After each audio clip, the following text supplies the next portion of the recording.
E se um homem justo perdesse tudo?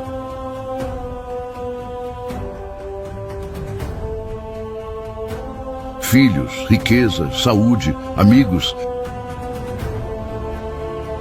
E se até Deus parecesse ter se calado?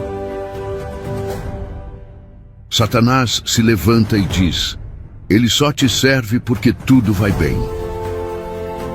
Em um só dia, tudo desmorona. A casa cai, o luto chega, a dor grita. Acusado por quem deveria consolá-lo. Mas Jó não amaldiçoa a Deus.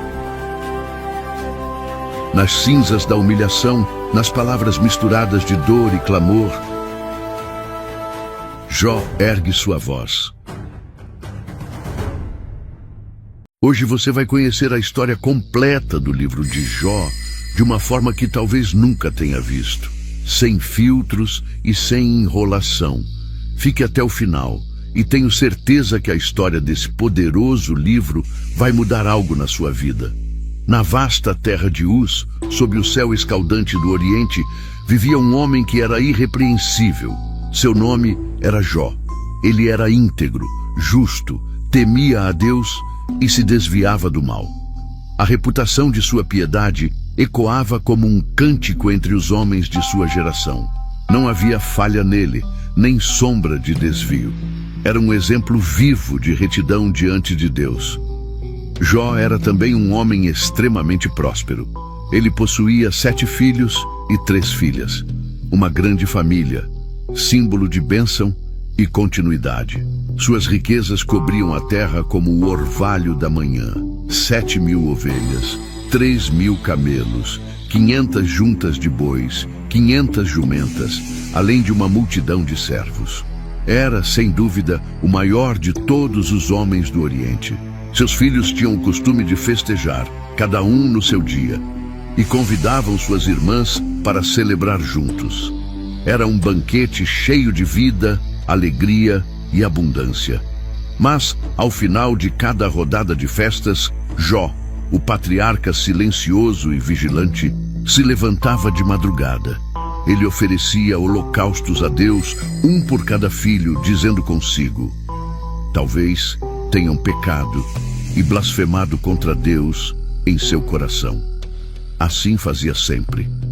Jó era sacerdote da sua casa, intercessor fiel. Mas enquanto Jó se ocupava em servir e temer ao Senhor, a cena muda de lugar.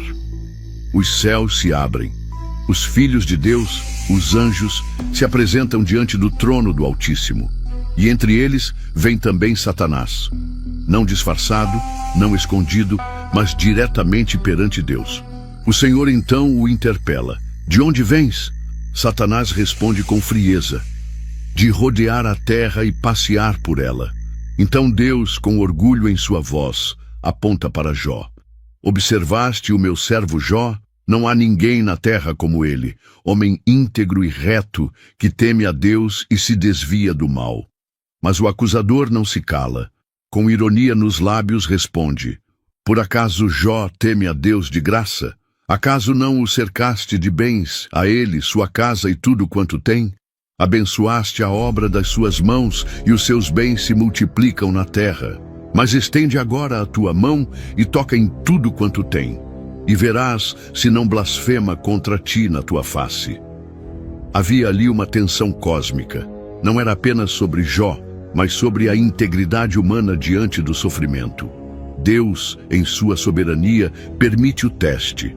Ele entrega tudo que Jó possui nas mãos do acusador, com uma única condição: não estendas a tua mão contra ele. E Satanás sai da presença do Senhor com um propósito sombrio. O dia maldito chega sem aviso. Os filhos e filhas de Jó estavam festejando, como de costume, na casa do irmão mais velho. De repente, um mensageiro chega correndo, suado e aterrorizado. Os bois lavravam e as jumentas pastavam perto deles, e os sabeus os atacaram, mataram os servos, e eu escapei para te contar. Enquanto esse ainda falava, outro surge à porta. Fogo de Deus caiu do céu, queimou as ovelhas e os servos e os consumiu. Só eu escapei. E ainda outro. Os caldeus formaram 3 bandos, atacaram os camelos e mataram os servos. Só eu escapei para te contar. Mas nada poderia preparar Jó para o último golpe. Um último mensageiro, ofegante, cai de joelhos. Teus filhos e tuas filhas estavam comendo e bebendo na casa do irmão mais velho, quando um grande vento veio do deserto, atingiu os 4 cantos da casa e ela desabou sobre eles. Morreram todos. Eu fui o único que escapou para te contar. Silêncio. Jó, o homem mais íntegro da terra, agora era um homem desolado. Tudo lhe fora tirado. Então Jó se levanta, rasga seu manto e rapa sua cabeça. E num gesto que faria os céus estremecerem, ele se curva ao chão e adora. Com os olhos marejados e o corpo empoeirado, ele diz: Nu saí do ventre da minha mãe e nu tornarei para lá. O Senhor o deu e o Senhor o tomou. Bendito seja o nome do Senhor. E mesmo diante da maior dor de sua vida, Jó não pecou, nem atribuiu a Deus falta alguma. Mais uma vez, os céus se abrem. A cena se repete. Os filhos de Deus, os anjos, se apresentam diante do Senhor. É uma audiência divina, onde o céu observa a terra em silêncio. E entre os que se apresentam está ele, Satanás, o acusador. O Senhor olha para ele e pergunta novamente: De onde vens? E com a mesma frieza da primeira vez, Satanás responde: De rodear a terra e de passear por ela. Mas Deus, com voz firme, menciona mais uma vez seu servo. Observaste o meu servo Jó? Porque ninguém há na terra semelhante a ele, homem íntegro, reto, temente a Deus, que se desvia do mal, e ainda retém sua integridade, embora me incitasses contra ele para o consumir sem causa. Satanás cerra os olhos e cospe suas palavras. Pele por pele. Tudo quanto o homem tem, dará pela sua vida. Estende, porém, a tua mão, e toca nos ossos dele, na carne dele, e verás se não blasfema contra ti na tua face. Era um novo desafio. A integridade de Jó novamente sendo colocada à prova. Mas o Senhor conhece o coração de seus servos. Eis que ele está nas tuas mãos. Poupa-lhe, porém, a vida, respondeu o Senhor. Então Satanás sai da presença de Deus como uma sombra que rasteja sobre a terra, determinado a destruir o corpo daquele homem justo. E Jó sente o toque do sofrimento em sua própria carne. Furúnculos aparecem sobre sua pele, dolorosos, fétidos, queimando como brasa viva. Do alto da cabeça à planta dos pés, seu corpo é coberto por chagas abertas. O homem que antes era cercado de honra, agora se senta em cinzas, à margem da cidade, com um caco de barro nas mãos, raspando as feridas em silêncio. Mas o maior golpe viria de onde ele menos esperava. Sua esposa, vendo aquela cena e talvez tomada pelo desespero, pela dor ou até pela incredulidade, aproxima-se e diz: Ainda retens a tua integridade? Amaldiçoa a Deus e morre. Mas Jó, mesmo ferido, com o corpo em ruínas e o coração esmagado, responde com firmeza e sabedoria: Como fala qualquer doida, assim falas tu. Receberemos de Deus o bem e não receberíamos também o mal? E mesmo assim, mesmo agora com a saúde destruída, o respeito perdido, a esposa desiludida, Jó não pecou com seus lábios. Dias depois, 3 homens chegam de terras distantes. São os amigos de Jó, Elifaz de Temã, Bildade de Suá e Zofar de Naamá. Ao ouvirem sobre sua dor, combinam de visitá-lo para consolá-lo e confortá-lo, mas ao se aproximarem, eles mal o reconhecem. Seu corpo estava desfigurado, seu semblante irreconhecível, seus olhos fundos, suas feridas vivas, e ao vê-lo, eles não dizem uma palavra. Erguem a voz em choro, rasgam seus mantos em sinal de luto e lançam pó ao ar sobre as cabeças. E então Sentam-se com ele em silêncio, durante 7 dias e 7 noites. Ninguém ousa falar, porque viam que a dor de Jó era muito grande. Depois de 7 dias e 7 noites mergulhado no silêncio, depois de lágrimas secas, gemidos mudos e feridas abertas, depois de olhar para os céus e não ver resposta, Jó abre a boca. Mas não é para orar, não é para clamar, é para amaldiçoar o dia em que nasceu. Com voz rouca marcada pela dor, ele declara: pereça o dia em que nasci e a noite em que se disse, foi concebido um homem. Que esse dia se transforme em trevas. Jó não amaldiçoa a Deus, não se rebela contra o Criador, mas deseja, do fundo de sua angústia, que sua existência nunca tivesse começado. Ele pede que aquele dia seja apagado do calendário da criação, que nenhuma luz brilhe sobre ele, que Deus não se lembre dele, que ele jamais tenha sido parte da dança do universo, que esse dia seja estéril, que nenhum grito de alegria ecoe nele, que o envolvam as trevas mais densas, que um nevoeiro o engula.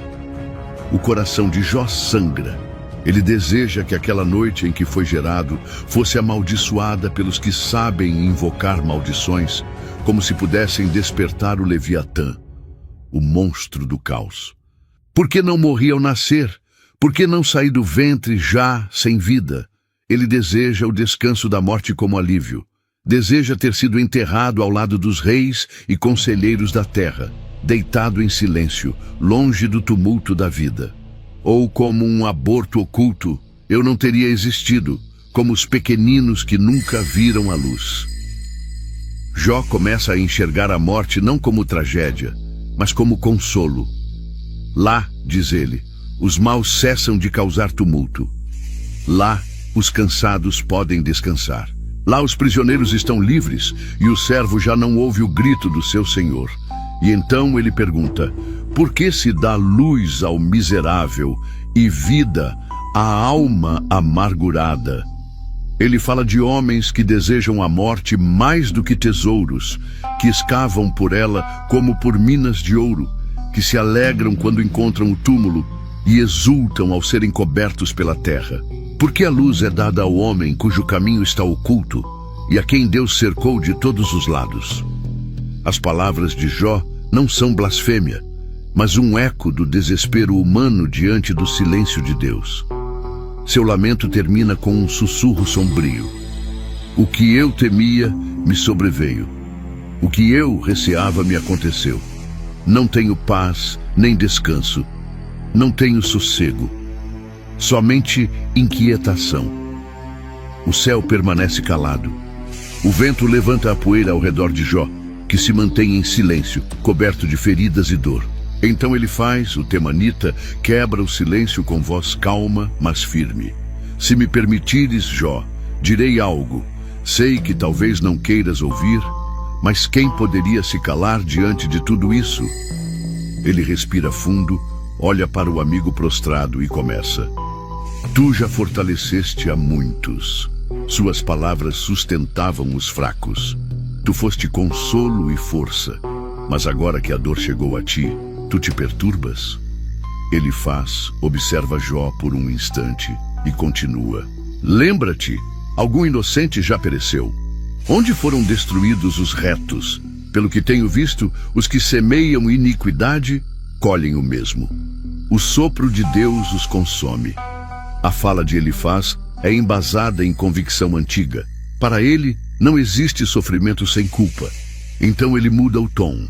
Seu olhar se torna mais denso e ele conta o que viu em uma noite inquieta. Uma palavra chegou a mim em segredo, em meio ao temor da noite.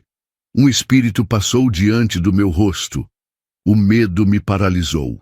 Então ouvi uma voz: pode o homem ser justo diante de Deus? Pode ser puro diante do seu Criador? Ele faz uma pausa e acrescenta: se Deus não confia nem em seus anjos, quanto menos no homem, feito do pó, que é esmagado como traça. Perecem sem aviso, sem que ninguém perceba, morrem sem sabedoria. As palavras pairam no ar como nuvens pesadas. Elifaz acredita que está falando a verdade. Mas o olhar de Jó não encontra consolo. Apenas mais perguntas e mais silêncio. Elifaz continua a falar. Não dá espaço para a resposta. Para ele, sua visão do mundo é clara como o sol do deserto. Chama agora, Jó. Haverá alguém que te responda? A qual dos santos te voltarás? Sua voz é tranquila, mas suas palavras são afiadas. A aflição não brota do pó. O sofrimento não nasce da terra. O homem é que nasce para a tribulação, como as faíscas voam para cima. Ele olha para Jó com sinceridade. Está convencido do que diz. Mas se eu estivesse no teu lugar, buscaria a Deus. A Ele entregaria minha causa. Elifaz exalta a grandeza de Deus. Diz que Ele faz maravilhas insondáveis, dá chuva à terra, levanta os humildes e derruba os astutos. Ele apanha os sábios na sua própria astúcia, frustra os planos dos perversos, mas aos pobres dá esperança. Depois, sua fala muda novamente. Agora ele dá conselhos como quem oferece consolo, mas é um consolo duro. Bem-aventurado é o homem a quem Deus corrige. Não desprezes a disciplina do Todo-Poderoso. Ele fere, mas também cura. Ele golpeia, mas com suas mãos cura as feridas. Elifaz promete livramentos da fome, da guerra, das línguas malignas, das pedras do campo. Fala de uma colheita abundante, de filhos numerosos, de morte tranquila. Tu entrarás em tua sepultura em boa velhice, como se recolhe o feixe de trigo a seu tempo. Ele encerra com um tom conclusivo. Examinamos tudo isso. É verdade. Ouve, pois, Jó, e aplica isso a ti. Mas ali, diante dele, Jó ainda está sentado em cinzas. A alma ferida não se alimenta de argumentos, e o silêncio de Deus ainda pesa mais do que qualquer explicação humana. Jó ergue os olhos. A poeira ainda cobre sua pele ferida, mas agora sua voz retorna, pesada como pedra. Ah, se a minha dor pudesse ser pesada, se colocassem minha miséria na balança, ela seria mais pesada que a areia dos mares. Suas palavras transbordam angústia. Minhas flechas são do Todo-Poderoso. O veneno penetrou meu espírito, Deus me feriu, e os meus gemidos não cessam. Jó se compara a um animal faminto, mas rejeita o consolo de Elifaz como comida sem gosto. Comerei eu aquilo que não tem sabor? A tua palavra é como clara de ovo, insossa, vazia. Ele não deseja viver. Clama pela morte como um descanso. Quem me dera que Deus me esmagasse, seria meu consolo. Ao menos saberia que não neguei as palavras do santo, mas Jó também revela sua fraqueza. Tenho eu forças para esperar? Qual é o meu futuro para que eu tenha paciência? Não sou de ferro, não tenho ajuda. Só resta a ruína. E então, como lâmina que corta fundo, Jó fala aos seus amigos. Para o aflito deveria haver compaixão, mesmo que ele tivesse abandonado o temor do Todo-Poderoso. Ele acusa Elifaz e os outros de serem como um rio seco no tempo da seca. Prometeram refresco, mas trouxeram decepção. Vós sois nada. Vedes a minha dor e vos encheis de medo. Acaso vos pedi alguma coisa? Pedi que me livrasseis. Jó termina exausto, mas firme. Ensinai-me, e eu me calarei. Fazei-me entender onde errei, mas vossas palavras são vento. Ele os encara com olhos ardendo de verdade. O justo ainda encontrará forças para resistir, mas quem suportará o desespero quando os amigos se tornam acusadores? Jó continua. Agora, não fala mais com os amigos. Seu olhar atravessa o céu em busca de Deus. Acaso não tem o homem sobre a terra uma dura servidão? Seus dias não são como os de um jornaleiro, suando por um pagamento que tarda a vir? Ele descreve suas noites como tormento. Deito-me e não encontro descanso. Espero amanhã, mas o sono é quebrado por pesadelos. Minha carne está coberta de vermes e crostas. Minha pele se abre e vaza pus. Jó sente que os dias passam como o fio de uma agulha, velozes e sem esperança. Os meus dias são mais rápidos que a lançadeira do tecelão, passam sem que eu veja alegria. Ele então se volta diretamente a Deus, com voz embargada. Lembra-te, ó Deus, que a minha vida é um sopro. Meus olhos nunca mais verão o bem. Ele sente que está desaparecendo como uma nuvem. Quem desce à sepultura não volta mais. Nunca mais verá sua casa. Nunca mais será lembrado pelos seus. Jó não silencia. Abre a alma. Por que me tornaste alvo? Acaso sou eu um monstro marinho para que montes guarda contra mim? Ele sente-se vigiado até nos sonhos. Quando penso em descansar, assusto-me com visões, até o sono me atormenta. E então, em um sussurro de dor, diz: prefiro ser estrangulado, prefiro a morte a esses meus ossos.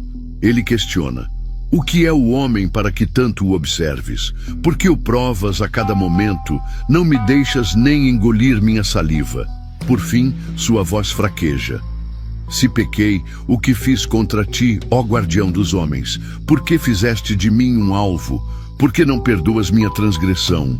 Em breve estarei deitado no pó. Procurar-me-ás, e não estarei mais aqui. Depois do desabafo de Jó, Bildade de Suá se levanta. Sua expressão é séria, o tom direto, sem rodeios.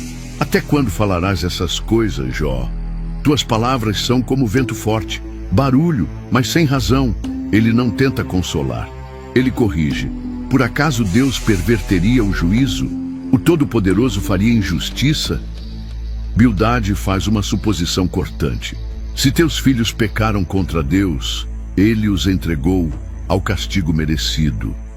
E então aponta um caminho, como se a solução fosse simples. Se tu buscares a Deus e fores puro e reto, certamente Ele despertará em teu favor e restaurará tua justiça. Para Bildade, a chave é o arrependimento. Tudo o que Jó perdeu, diz ele, pode ser restaurado, se houver humildade e obediência. Ele então apela à tradição.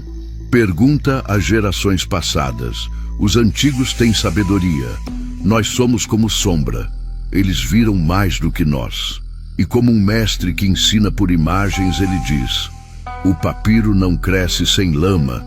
Assim também é o caminho do hipócrita. Prospera por um tempo, mas murcha sem raiz.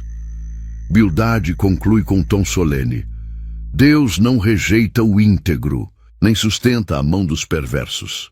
E termina como se desse um destino certo a Jó. Se ele apenas se rendesse, se fores justo, Deus encherá tua boca de riso e teus inimigos se envergonharão.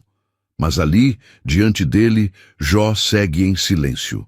A dor não foi desfeita por promessas. E a justiça de Deus ainda continua sem resposta. Jó respira fundo antes de responder. As palavras de Bildade ainda ecoam, mas ele não responde com ira. Ele responde com reverência e desespero. Na verdade, sei que é assim, mas como o homem será justo diante de Deus? Ele não nega a justiça divina, mas sente o peso de um julgamento impossível. Se alguém quiser discutir com Deus, não poderá responder a uma só de 1000 perguntas. Jó fala sobre a grandeza divina com palavras que estremecem. Deus remove montanhas e elas nem percebem. Abala a terra e ela treme. Ordena ao sol que não brilhe, estende os céus, anda sobre as ondas do mar. Fez a Ursa, o Órion e as Pleiades. Faz maravilhas insondáveis. Mas diante dessa grandeza, o homem é um sopro. Ele passa perto de mim e eu não o vejo.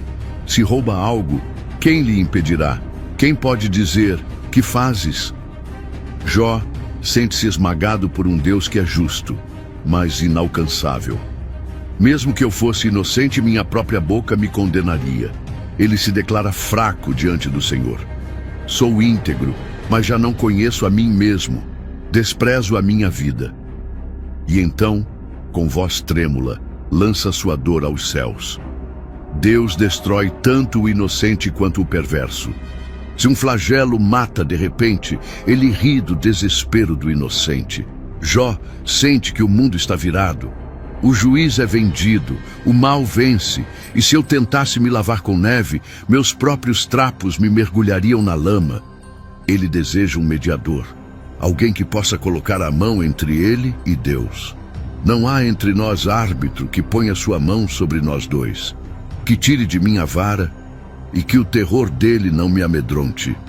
Por fim ele confessa: então eu falaria sem medo, mas como estou agora não posso. Jó ergue novamente sua voz, mas agora ele não fala mais com os amigos. Ele fala direto com Deus, com o coração aberto e a alma em pedaços. Minha alma está cansada da vida. Darei vazão à minha queixa. Falarei na amargura do meu espírito. Ele olha para o céu e clama: não me condenes, ó Deus, sem antes me mostrares por que contendes comigo. Suas perguntas cortam como lanças. Comprazes-te tu em oprimir, em desprezar a obra de tuas mãos e sorrir para o conselho dos perversos? Jó se sente observado, esmagado, julgado. Acaso tens tu olhos de carne? Vês como vê o homem? São teus dias como os dias do homem, teus anos como os de um mortal? Ele lembra que foi Deus quem o formou, e então pergunta com dor: por que me tiraste do ventre se era para eu sofrer? Não derramaste leite como quem molda a argila? Não me teceste como um bordado delicado? Mas agora Jó sente que tudo está desmanchando. Tu me formaste e agora me destróis. Ele questiona a justiça divina. Se pequei, tu me observas. Mas se sou justo, ainda assim me consideras culpado. E então, como um lamento final, ele diz: por que me tiraste do ventre? Deixa-me, para que eu respire um pouco. Logo descerei à terra das sombras, a escuridão sem ordem, onde a luz é como trevas. E o silêncio volta. Deus ainda não responde. E Jó segue em sua dor, esperando, perguntando, resistindo. Zofar, o Naamatita, finalmente se levanta. Ele é o terceiro amigo, e sua voz vem sem rodeios, sem compaixão. Será que tantas palavras ficarão sem resposta, Jó? Será que a tua tagarelice te justificará? Zofar não esconde sua indignação. Tu dizes: minha doutrina é pura. Sou limpo aos olhos de Deus. Ah, se Deus falasse, se abrisse os lábios contra ti. Ele acusa Jó de esconder pecado sob palavras bonitas. Saibas, Jó, Deus exige de ti menos do que mereces. E então, Zofar se exalta em sua visão do Altíssimo. Poderás sondar os mistérios de Deus? Ou alcançar os limites do Todo-Poderoso? Eles são mais altos que os céus, mais profundos que o abismo, mais longos que a terra, mais largos que o mar. Para ele, ninguém pode escapar do olhar de Deus. E os tolos, mesmo em silêncio, continuam tolos. Mas Zofar também apresenta um caminho.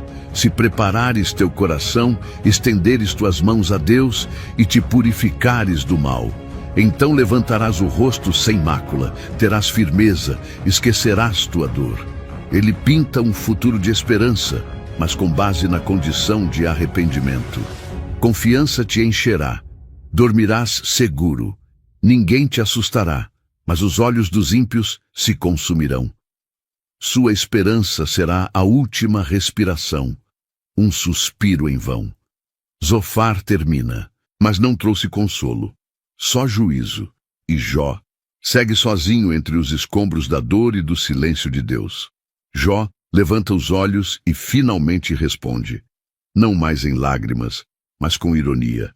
Agora, ele fala aos três: sem dúvida vós sois o povo, e convosco morrerá a sabedoria. Seu tom é ácido. Ele se sente zombado pelos amigos, mesmo sendo o justo que clama a Deus. Sou motivo de riso para os que vivem em segurança, para quem tem os pés firmes, mas despreza o que tropeça. Ele olha ao redor e enxerga o mundo ao contrário. As tendas dos ladrões prosperam. Os que provocam a Deus vivem em paz. E quem tem o Deus da força em mãos esses vencem. Jó então aponta para a natureza. Ela sabe o que os homens fingem ignorar. Pergunta aos animais, e eles te ensinarão. Às aves, aos peixes, à terra, todos sabem. Eles sabem que tudo está nas mãos de Deus. Vida e morte, força e fraqueza. Na mão de Deus está a alma de tudo que vive. Ele destrói e ninguém reconstrói. Ele fecha e ninguém abre. Ele seca os rios e os transforma em pó. Jó exalta o poder de Deus com temor. Com ele está a sabedoria e a força. Com ele está o conselho e o entendimento. E então ele começa a listar o que Deus é capaz de fazer: derrubar reis, cegar juízes, confundir sábios, humilhar os poderosos. Ele descobre o profundo das trevas. Traz à luz as sombras da morte. Jó termina lembrando a todos que o domínio é de Deus, não dos homens, e que os caminhos dele nem sempre se encaixam nas fórmulas humanas. Jó continua. Sua voz ganha firmeza. Não fala mais apenas com os amigos. Agora ele encara o céu. Tudo isso meus olhos viram, meus ouvidos ouviram e entenderam. Eu sei tanto quanto vocês. Não sou inferior a vós. Ele rejeita os discursos vazios. Quisera falar com o Todo-Poderoso. Quero defender minha causa diante de Deus. Ele acusa os amigos de distorcerem a verdade com zelo religioso, mas sem justiça. Vós sois inventores de mentiras, médicos inúteis, todos vós. Se ao menos vos calasseis, isso seria sabedoria. Com coragem Jó os adverte. Defendereis a Deus com injustiça? Farei ele acepção de pessoas? Achais que podem enganá-lo como a um homem? Ele os lembra. Deus vê tudo, e se o julgar, tremerão.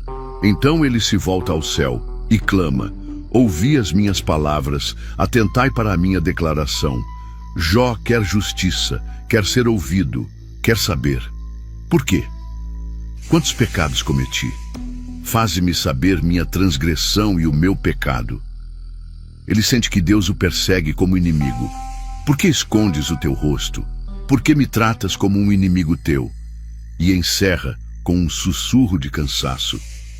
Apontas contra mim os pés e marcas cada passo meu, mas o homem é como madeira apodrecida, como roupa roída pela traça. Jó abaixa a cabeça. Suas palavras agora vêm como um lamento antigo, um sussurro que poderia vir da boca de qualquer homem cansado de existir. O homem, nascido da mulher, é de poucos dias e cheio de inquietação. Ele surge como flor que murcha ao nascer, como sombra que não permanece. Tu abres os olhos sobre ele e o fazes entrar em juízo contigo. Jó reconhece sua limitação. Quem do imundo tirará o puro? Ninguém. O homem tem seus dias contados, seus limites definidos. Nada escapa ao olhar de Deus. Desvia de nós os olhos, ó Senhor, para que tenhamos ao menos um pouco de descanso como um trabalhador ao fim do dia. E então Jó se volta à natureza, vê esperança numa árvore. Mesmo cortada, ela pode brotar. Se envelhecer a raiz e morrer o tronco, ao cheiro das águas, brotará outra vez. Mas com o homem, não é assim.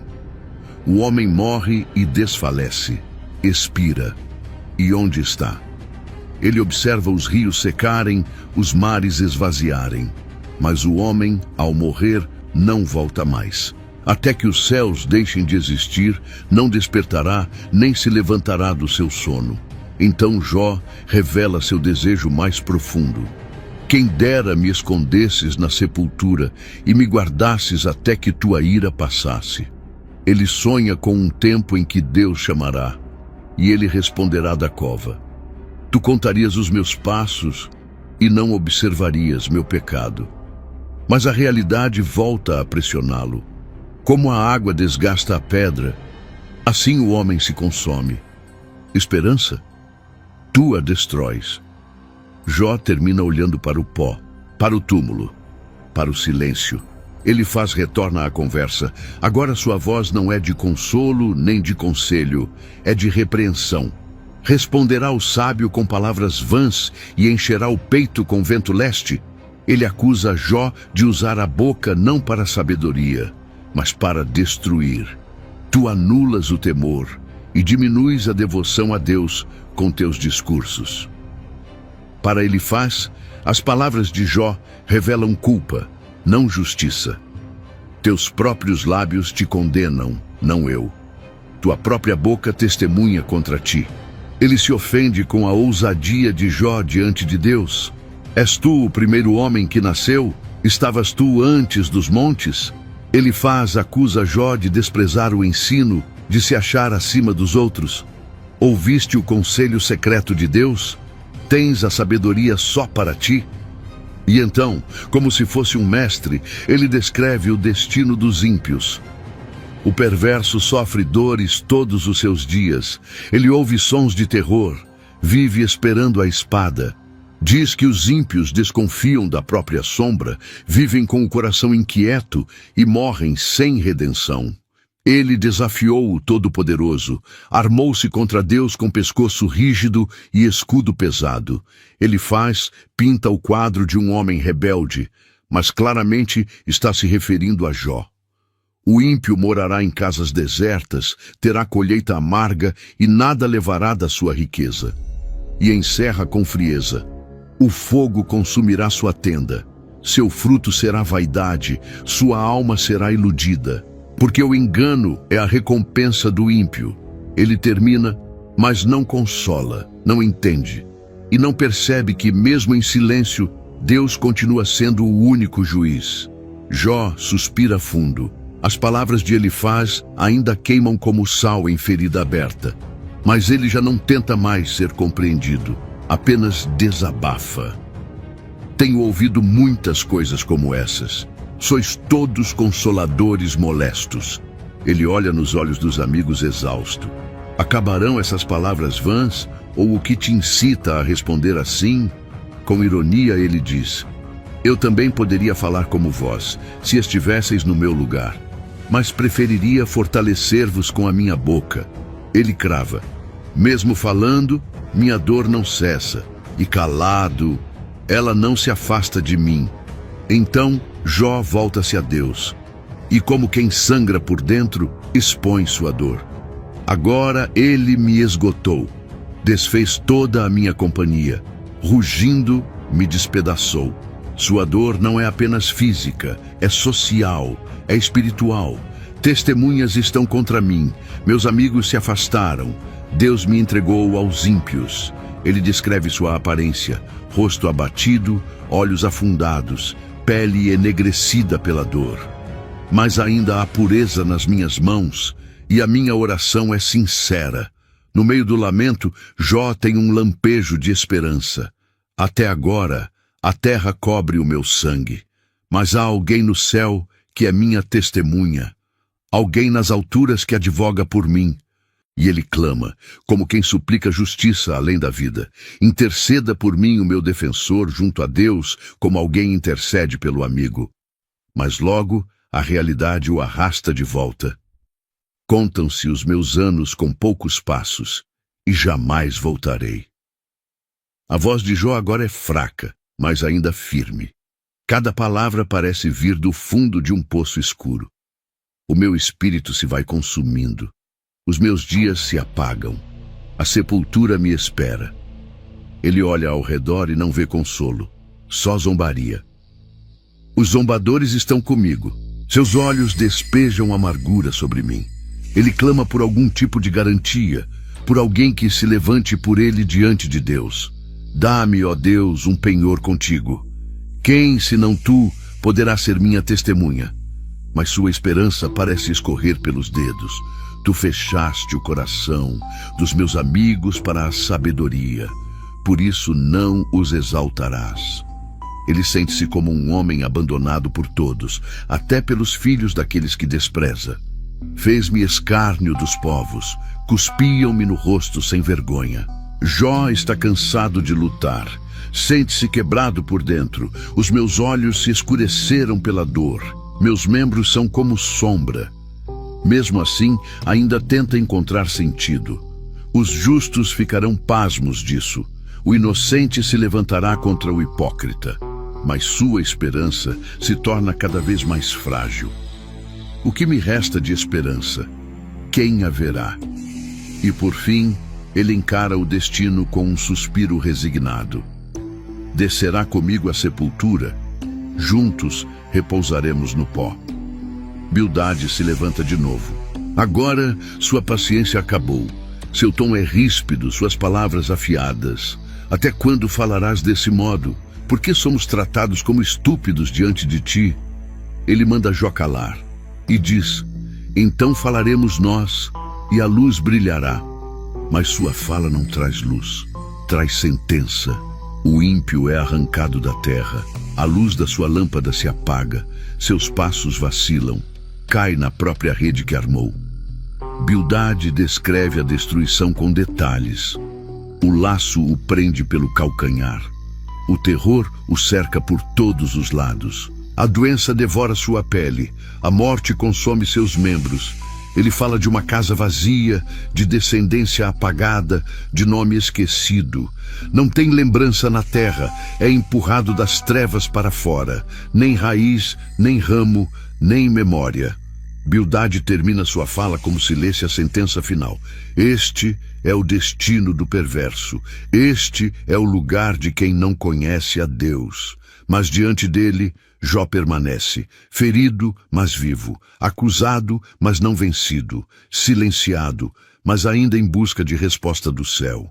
Jó se ergue como quem segura a alma com as mãos. Sua voz carrega tristeza, mas agora também um fogo sagrado. Até quando me afligireis com palavras? Já me insultaram 10 vezes. Não vos envergonhais de me esmagar. Ele sente-se tratado como um réu sem defesa. Mesmo que eu tenha errado, o erro é meu, não vos pertence. E então ele declara com dor: Deus me oprimiu, me cercou com seu cerco, tirou-me a glória, arrancou a coroa da minha cabeça. Jó sente-se como casa derrubada, como árvore arrancada pela raiz.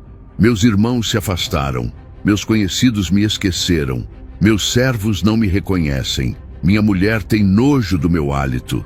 Até as crianças zombam dele, até seus amigos íntimos se viraram contra ele. Tenho apenas a pele e os ossos, escapei com vida por pouco. E então ele clama aos seus amigos: compadecei-vos de mim, pois a mão de Deus me feriu. Mas ninguém o escuta. Então Jó eleva sua voz ao céu e profetiza sem saber. Quem dera minhas palavras fossem escritas num livro, que fossem esculpidas com ferro e chumbo na rocha para sempre. E então, no meio das cinzas, explode uma luz. Eu sei que o meu Redentor vive e que por fim se levantará sobre a terra. Com os olhos do Espírito, ele vê além da dor. Mesmo que destruam esta pele, na minha carne verei a Deus. Eu o verei por mim mesmo, e não por outro. Jó termina com um aviso: se continuardes a me perseguir, temei pela espada. Pois há juízo e há alguém que julga. Zofar não espera, nem deixa o eco da fé de Jó se firmar. Sua resposta vem rápida e dura. Por isso me apresso a responder. Meu coração me obriga. Ele não discute dor, discute justiça. Desde os tempos antigos se sabe, o júbilo dos perversos é breve, a alegria dos ímpios dura um instante. Zofar compara o ímpio a alguém que engole riqueza, mas logo vomita. Deus faz com que vomite tudo. O que tragou, ele não digerirá. Ele descreve o mal como um veneno escondido na boca. Ainda que doce ao paladar, no ventre se transforma em fel de víboras. O discurso é direto, sem misericórdia. O ímpio constrói riquezas, mas não desfruta delas. O que roubou, ele não pode guardar. Zofar pinta a queda dos ímpios como inevitável. Rápida, brutal, sem herança, sem consolo. Quando estiver para encher o estômago, Deus lançará sobre ele o furor da sua ira. Fugirá do ferro e a flecha transpassará seu corpo. Zofar termina como se pregasse um julgamento final. Os céus revelarão sua iniquidade, a terra se levantará contra ele. Este é o destino que Deus reserva ao perverso, a herança que ele designa. Ele se cala, mas suas palavras pesam mais que o silêncio. Jó ouve, mas seu espírito já não se quebra tão facilmente, porque ele sabe, sua resposta não vem dos homens. Jó respira fundo. A dor ainda está ali, mas agora suas palavras vêm com clareza e desafio. Ouvi atentamente o que vou dizer. Isso será o consolo que me dareis. Ele encara os amigos e solta a verdade. Por que os ímpios vivem? Por que envelhecem e até crescem em poder? Jó descreve o que todos veem, mas ninguém quer admitir. Seus filhos estão seguros, suas casas têm paz, seus rebanhos se multiplicam. Eles cantam ao som do tamboril e passam seus dias em prosperidade. Ele expõe a contradição. Dizem a Deus: afasta-te de nós, não queremos saber dos teus caminhos. Mesmo assim, prosperam. É deles o conselho da sabedoria, ou Deus julga tudo agora? Jó olha para os amigos e desafia. Quantas vezes a lâmpada dos ímpios se apaga? Quantas vezes o desastre os alcança? Ele mostra que o castigo nem sempre cai sobre o perverso imediatamente. Muitas vezes morrem em paz, enterrados com honra, seguidos por multidões até o sepulcro. E então, Jó lança a pergunta que silencia: quem me convencerá do contrário? Ele conclui: vossas respostas são falsidade, e vossas palavras são vento. Elifaz retorna, mas desta vez ele abandona qualquer aparência de gentileza. Agora suas palavras são acusações diretas. Pode o homem ser útil a Deus? Acaso o Todo-Poderoso tem algum lucro com tua justiça? Ele deixa de lado os rodeios. Por causa da tua maldade é que estás sofrendo, Jó. Tua iniquidade não tem fim. E então ele aponta o dedo com acusações pesadas. Sem motivo, tomaste penhor dos teus irmãos. Desnudaste os nus, negaste água ao sedento. Retiveste pão ao faminto. Mandaste embora viúvas com mãos vazias. Segundo Elifaz, o sofrimento de Jó é sentença merecida. Por isso estás cercado de laços, e o pavor te assalta. Ele declara que Deus está nas alturas e vê tudo. Será que podes esconder-te dele? Por acaso ele não enxerga até além das nuvens? Elifaz insiste que Jó está andando pelo caminho dos perversos, os mesmos que foram destruídos subitamente. E então ele oferece um último apelo: reconcilia-te com Deus e terás paz. Recebe a instrução da sua boca, lança o ouro no pó, e o Todo-Poderoso será o teu tesouro. Ele promete restauração se Jó se humilhar. Se te voltares ao Todo-Poderoso, serás edificado. Farás oração e ele te ouvirá, e o que determinares te será firme. Mas Jó não pediu riqueza, pediu justiça. E nisso, os amigos ainda não o ouviram. Jó ergue a voz de novo, mas desta vez não para se defender dos homens, e sim para buscar aquele que permanece em silêncio. Ainda hoje a minha queixa é de rebelião, mas a minha mão reprime o meu gemido. Seu coração clama por um encontro com Deus. Ah, se eu soubesse onde encontrá-lo, iria até o seu tribunal.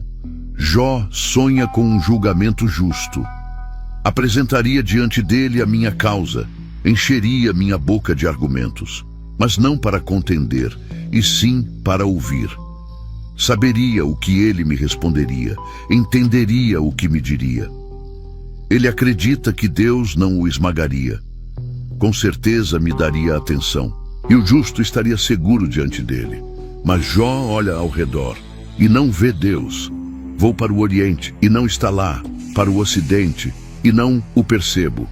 Ao norte, ao sul, nada. E mesmo assim, ele declara com fé firme: mas ele conhece o meu caminho, se me provar, sairei como o ouro. Jó afirma que tem seguido os passos do Senhor. Os seus caminhos guardei, da sua boca não me desviei. Suas palavras guardei mais do que o meu pão. Mesmo sem respostas, ele confia. Deus é único. Quem o desviará? O que deseja, isso faz. Mas a grandeza dele o assusta. Por isso me perturbo diante dele. Temo em sua presença. E mesmo assim, ele permanece. Deus derrete meu coração, mas não me destruiu. Jó continua. Agora, ele aponta para o mundo real, onde a injustiça caminha solta, e Deus parece por um momento em silêncio.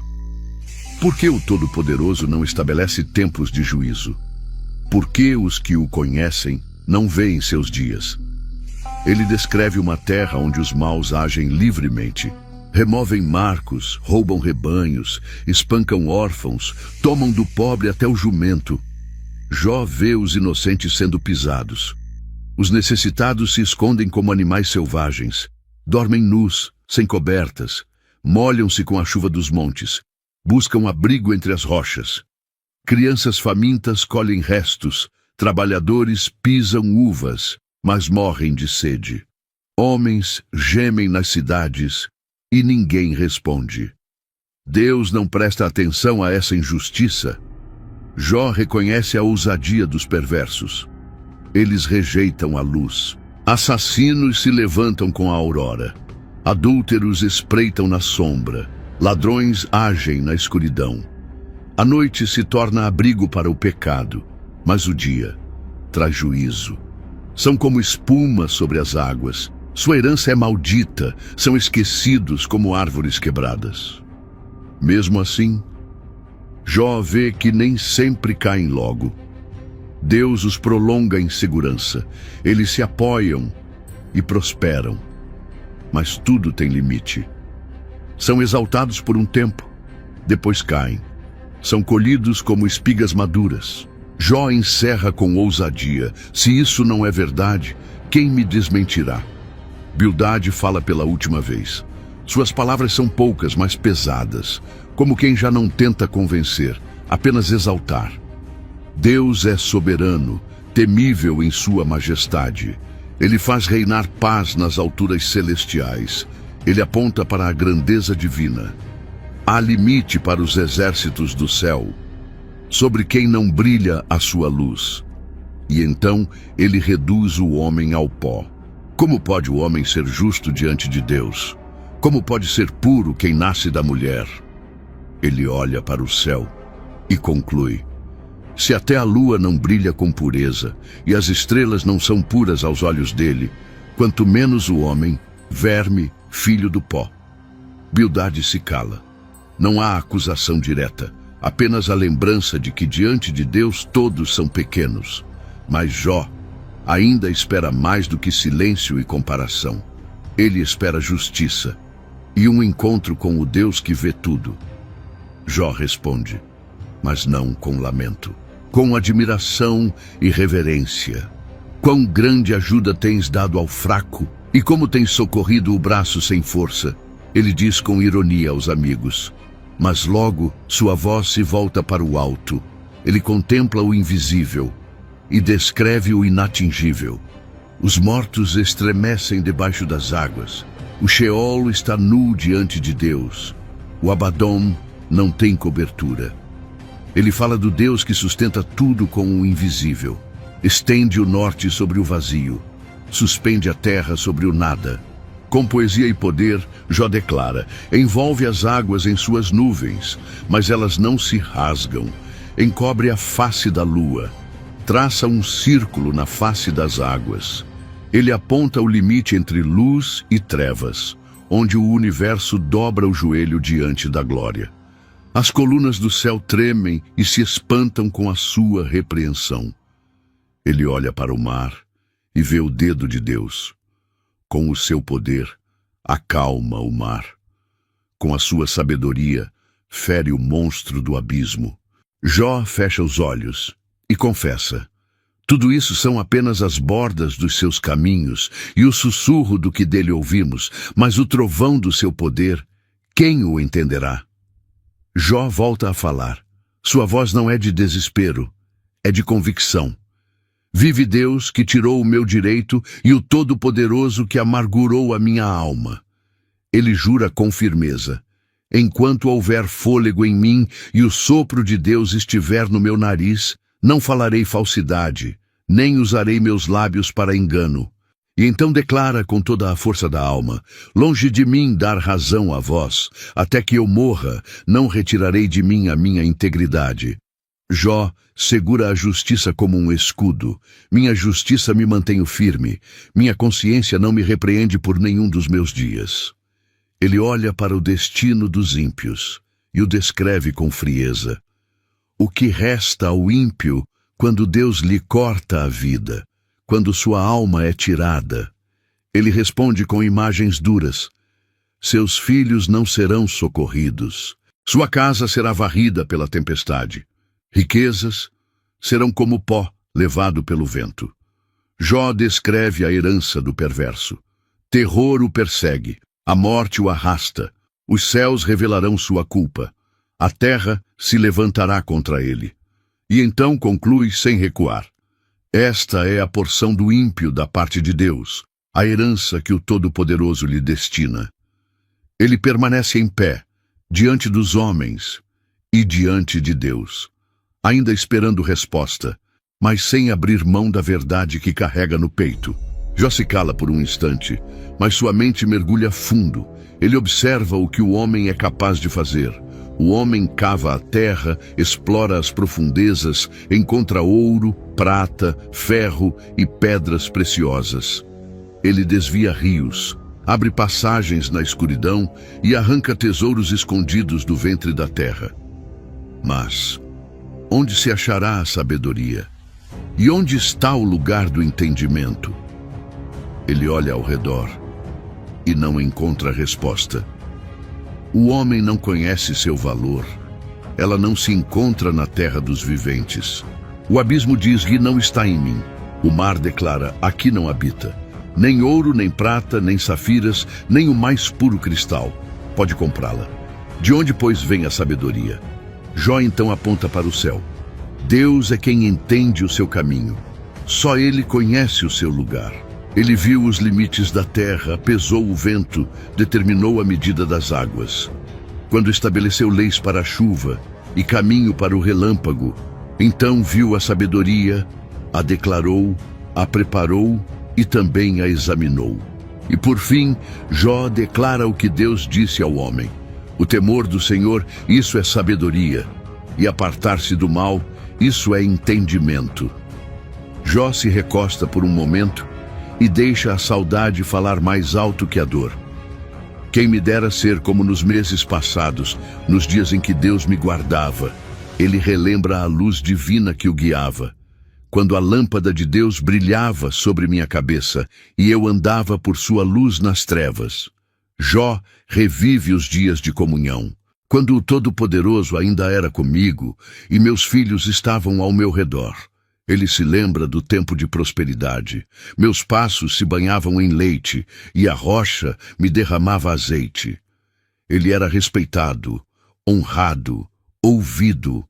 Quando eu saía à porta da cidade, os jovens se escondiam, os anciãos se levantavam, os príncipes se calavam, e os que o ouviam o bendiziam, porque eu livrava o pobre que clamava. Era olhos para o cego, pés para o coxo, pai dos necessitados. Ele fazia justiça como veste e manto, quebrava os dentes do perverso e arrancava a presa da sua boca. E então, com um suspiro diz: pensava que no meu ninho morreria e multiplicaria os meus dias como a areia. Sua vida parecia sólida, raízes firmes, galhos frutíferos, glória renovada. As pessoas me ouviam e esperavam, minha palavra caía sobre elas como orvalho. Mas agora, tudo mudou. E Jó guarda no peito o silêncio, de quem já teve tudo, e hoje só tem lembrança. Jó suspira e desce da memória gloriosa à realidade amarga. Agora, riem de mim os que antes nem se atreviam a me olhar, filhos de homens que eu teria recusado até para cuidar dos cães do meu rebanho. Ele descreve esses zombadores com desprezo. fracos, famintos, expulsos da sociedade, vivem nos barrancos, nas cavernas, entre espinhos. E agora, eles cantam canções de zombaria contra ele, cospem diante de sua face. Deus soltou minha corda e me humilhou. Eles não têm freio, se levantam contra mim. Jó está cercado por desprezo. Vêm como tropas rompendo uma muralha. Avançam sobre mim como tempestade. Sua dignidade foi arrancada, seu corpo afligido. A dor me consome dia e noite. Meus ossos queimam como fogo. Minha pele se escurece e se solta.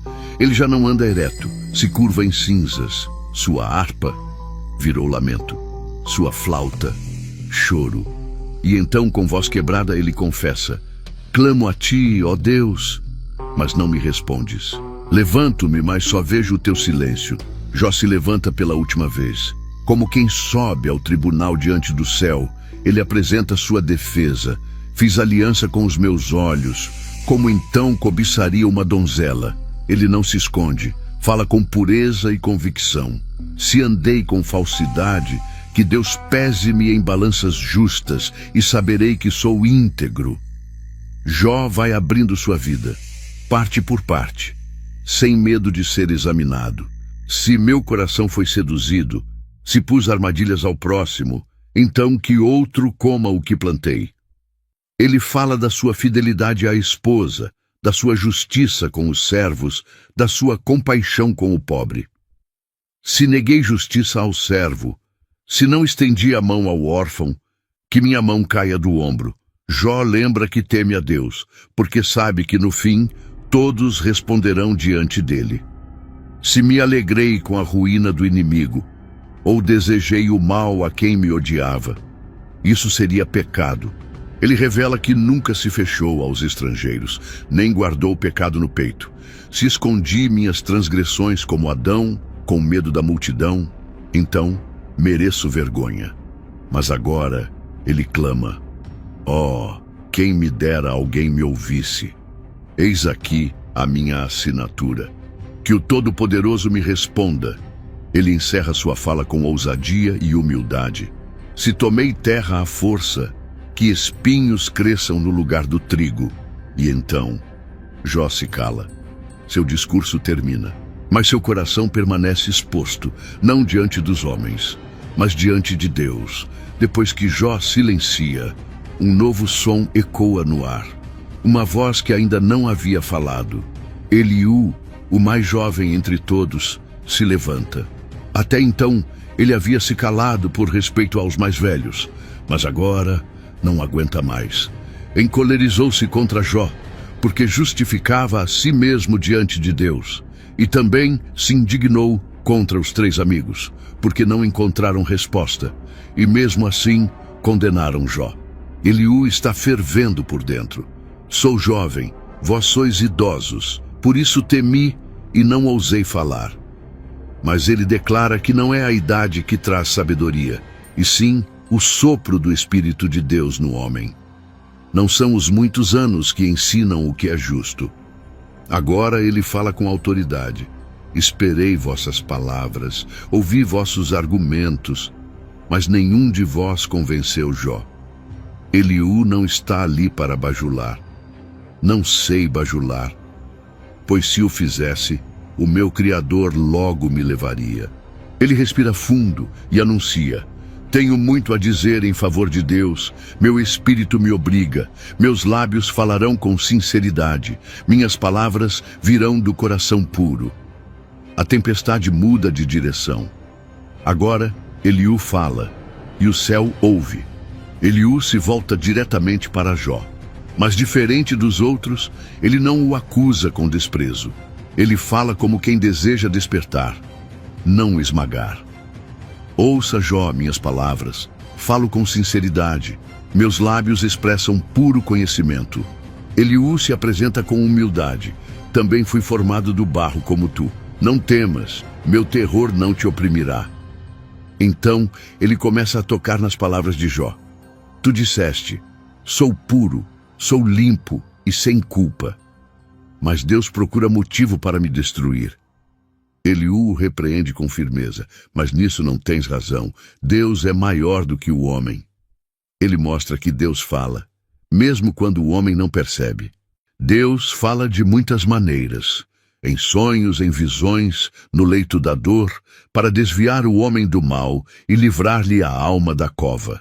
Ele descreve o homem aflito, com ossos doloridos, alma enjoada até do alimento, pele agarrada aos ossos. Mas há esperança.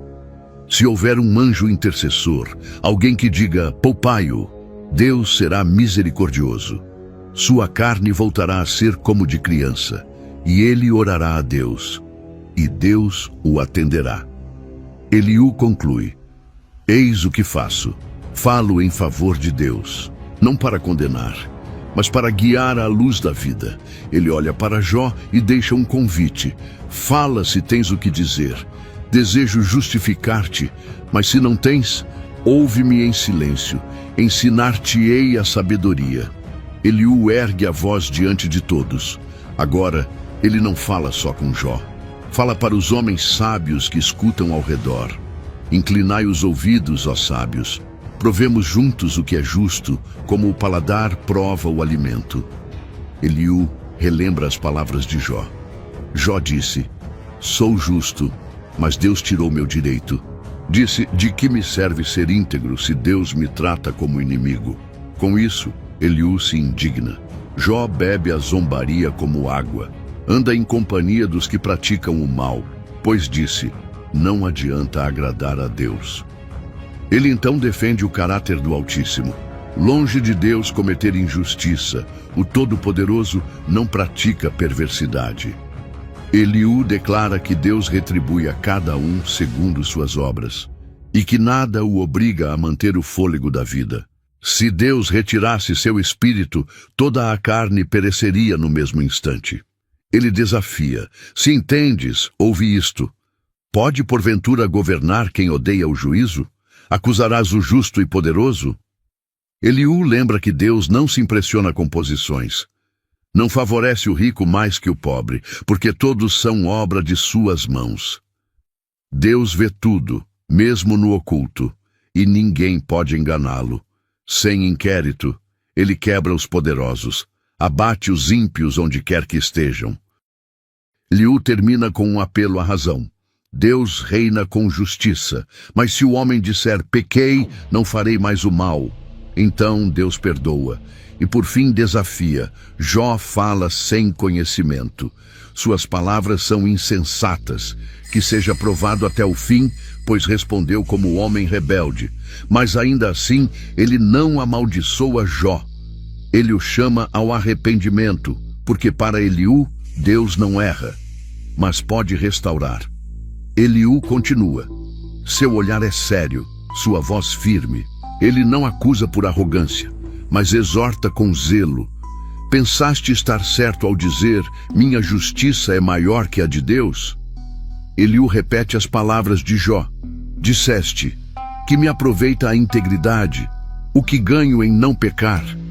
E então ele responde com sabedoria, tua justiça, tua maldade afetam a Deus tanto quanto as nuvens tocam o céu? Ele mostra que Deus é exaltado demais para ser abalado pelos atos humanos. Se pecas, que lhe causas? Se és justo, que lhe dás? Ele diz, teus atos tocam os homens, não a Deus. Depois, Eliú aponta para o clamor dos que sofrem. Clamam sob o peso da opressão. Gritam por socorro diante do braço dos poderosos. Mas falham em fazer a pergunta certa. Ninguém diz, onde está Deus, meu Criador, que nos dá canções durante a noite? Ele o ensina que não é o clamor vazio que move o céu, mas o coração quebrantado.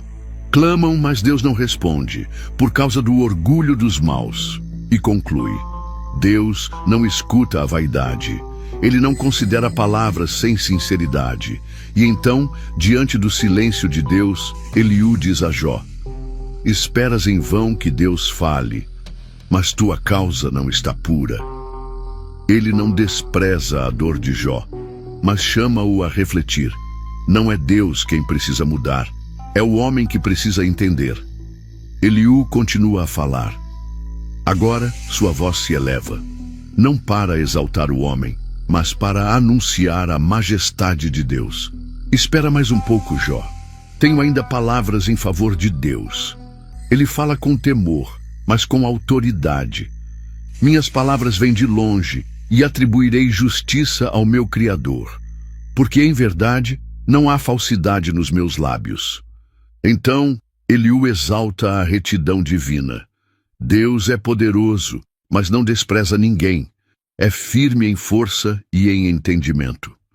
Ele diz que Deus não poupa os ímpios, mas sustenta os justos com olhos atentos. Se estão presos em grilhões, é para que vejam seus erros e se arrependam. Eliú afirma: Deus usa a dor como disciplina e a obediência como porta para a restauração.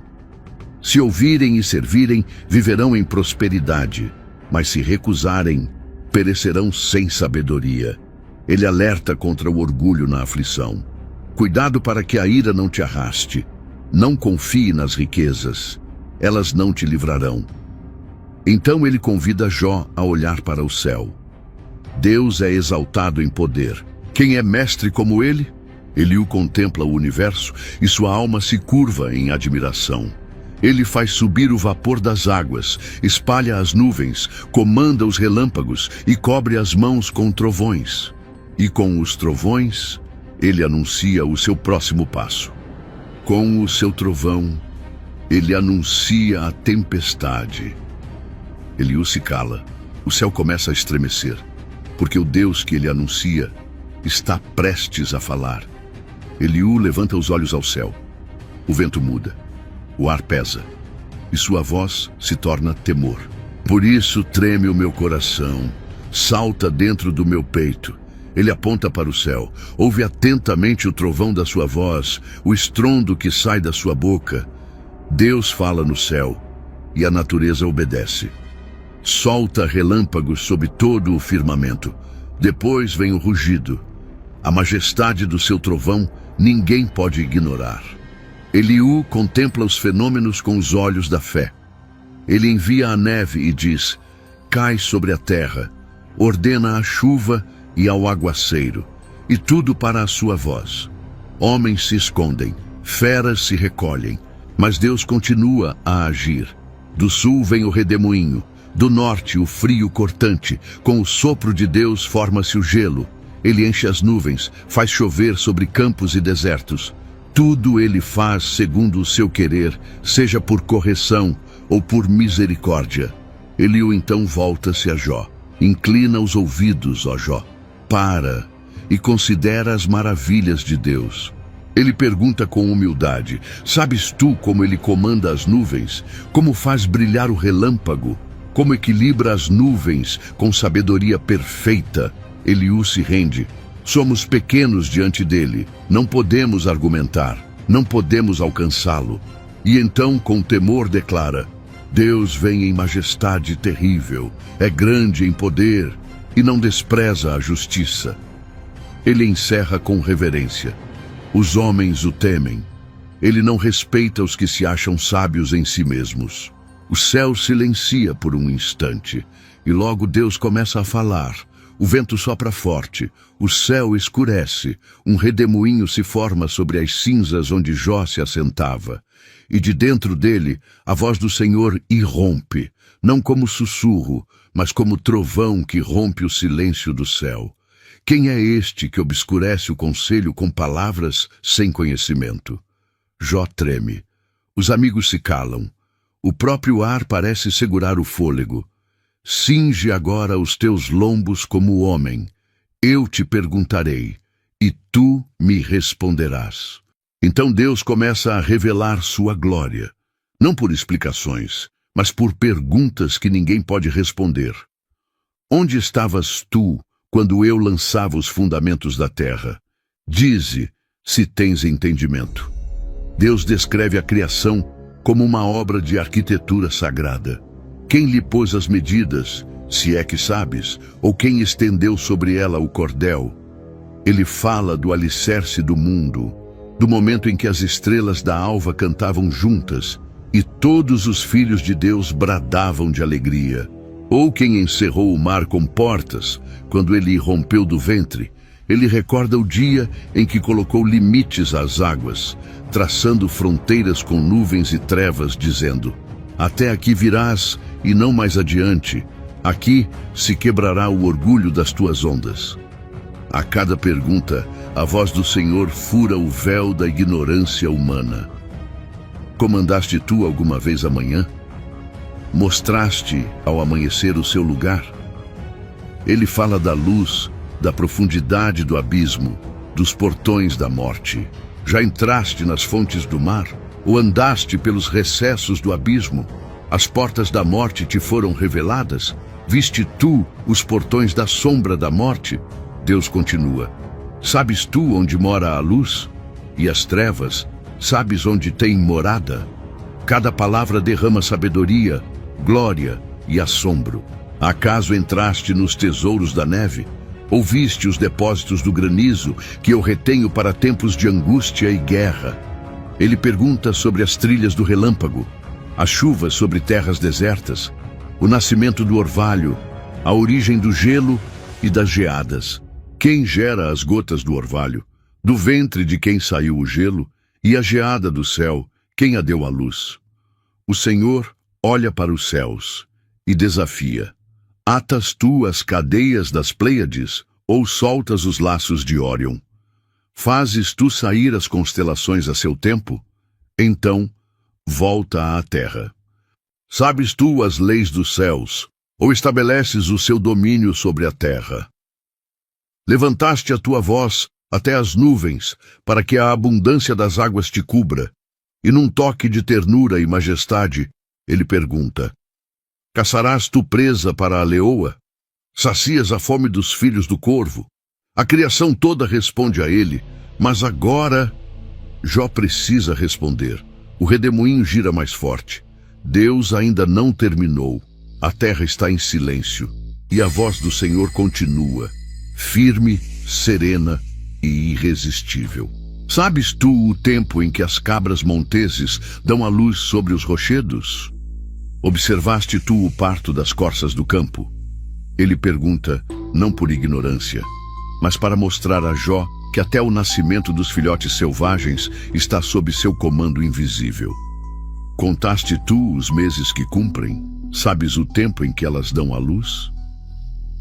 Enquanto o homem dorme, lá no alto dos penhascos, as crias nascem, crescem, ganham força e partem, livres, sem que ninguém as ensine. Deus então aponta para o jumento selvagem. Quem despediu livre o jumento bravo? Quem soltou suas amarras? Ele vive longe das cidades, despreza o barulho do povo e habita os ermos, onde só o vento canta. O riso do carroceiro ele não ouve. Ele busca pasto, onde bem entende. Depois o Senhor fala do boi selvagem. Porventura quererá servir-te o boi selvagem? Ou ficará ele junto à tua manjedoura? Tu conseguirias prender sua força com uma corda? Faria ele o teu trabalho no campo? Poderias confiar nele para recolher tua colheita?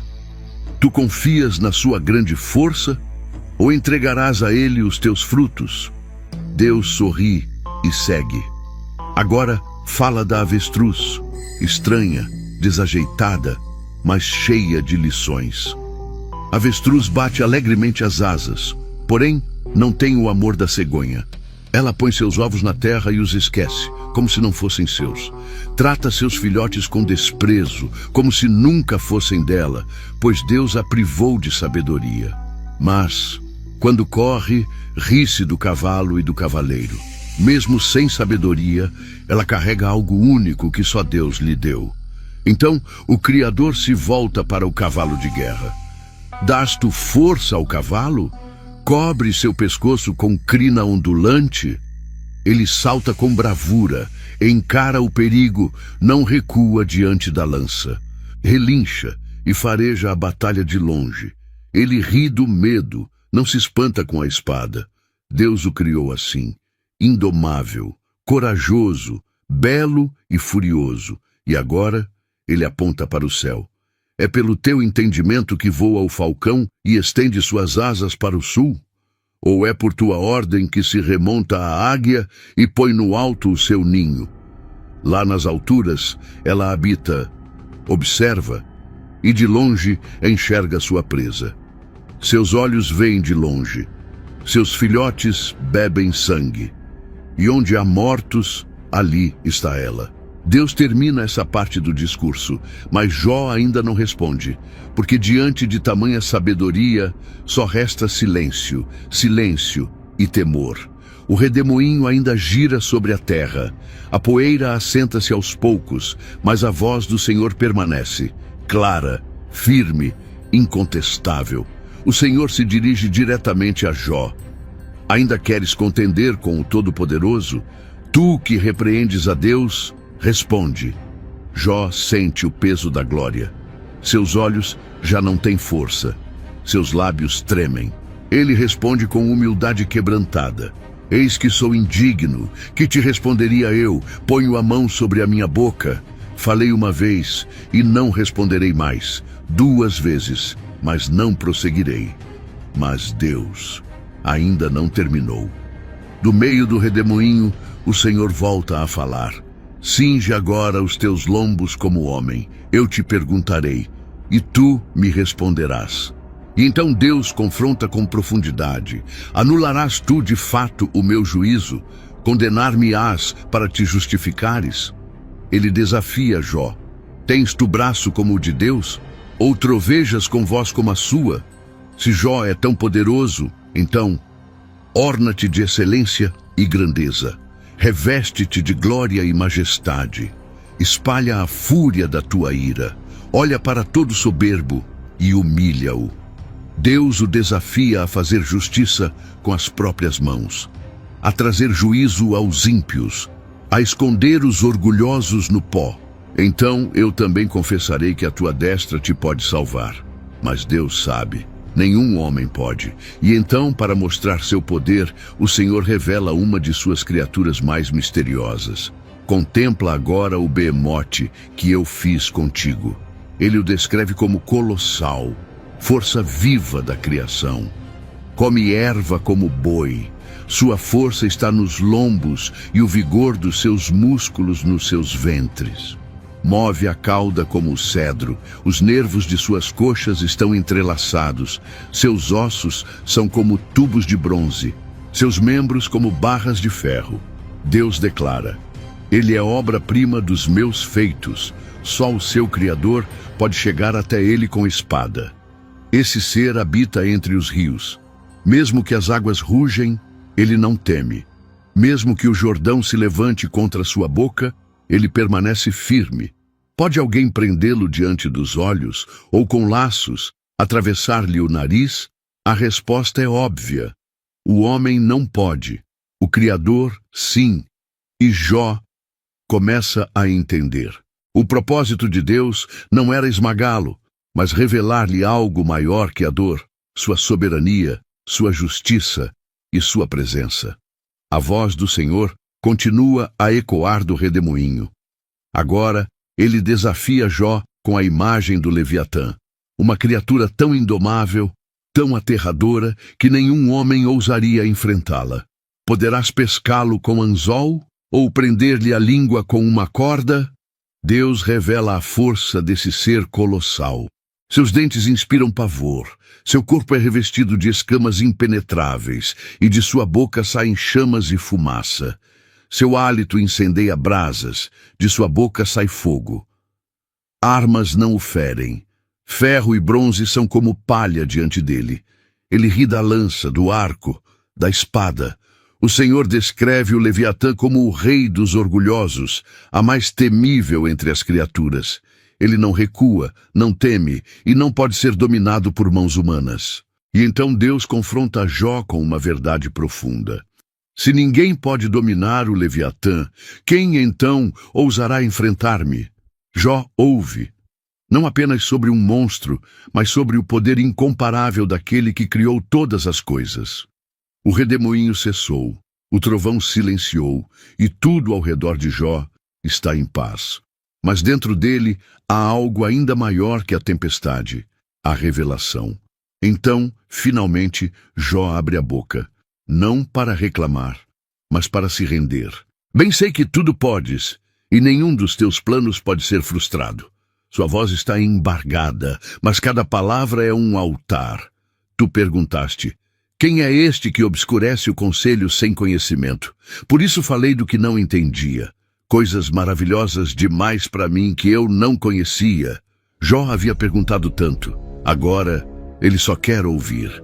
Eu te conhecia só de ouvir falar, mas agora os meus olhos te veem. E então, ele se humilha por inteiro. Por isso me abomino e me arrependo no pó e na cinza. Nada mais precisa ser dito. O homem que perdeu tudo, agora se encontra com tudo o que importa. O Senhor então se volta aos amigos de Jó. Mas agora é Deus quem fala com autoridade santa. Minha ira se acendeu contra vocês, porque não falaram o que é reto a meu respeito, como falou o meu servo Jó. E Deus ordena, tomem 7 novilhos e 7 carneiros. Vão até Jó, meu servo. Ele orará por vocês, e eu os ouvirei. Ele faz, Bildade e Zofar obedecem. Eles vêm até Jó, o homem que haviam julgado.